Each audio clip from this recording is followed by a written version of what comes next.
Hello বন্ধুরা, চলে এসেছি আর একটি নতুন ভিডিও নিয়ে। আজকে আমি করে দেখাবো ডাঁটা দিয়ে কাতলা মাছের ঝোল।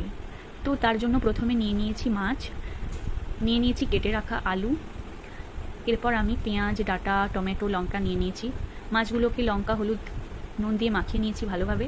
এরপর রান্নার জন্য লঙ্কা, হলুদ, জিরের গুঁড়া, ধনের গুঁড়া, কালো জিরা, নুন নিয়ে নিয়েছি সর্ষে বাটা। এরপর মাছগুলোকে আমি কড়াইতে তেল গরম হলে দিয়ে দিচ্ছি। এক পিঠ হয়ে আমি উল্টে দেবো। মাছ আমার প্রায় ভাজা হয়ে এসেছে। এরপর আমি কড়াইতে দিয়ে দেবো কালো জিরের ফোড়ন,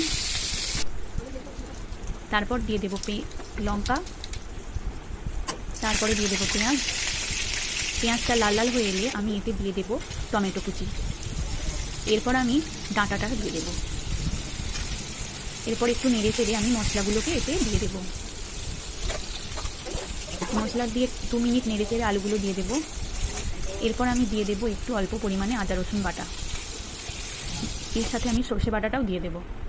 নেড়ে চেড়ে 5 মিনিট কষিয়ে নিয়ে আমি দিয়ে দেবো জল ফুটে এলে ভেজে রাখা মাছগুলো আমি দিয়ে দেবো। এরপরে চাপা দিয়ে 10 মিনিট রান্না করলেই রেডি আমার ডাঁটা দিয়ে কাতলা মাছের ঝোল। এরপর গরম ভাতের সঙ্গে পরিবেশন করব, সঙ্গে একটু শাক ভাজা।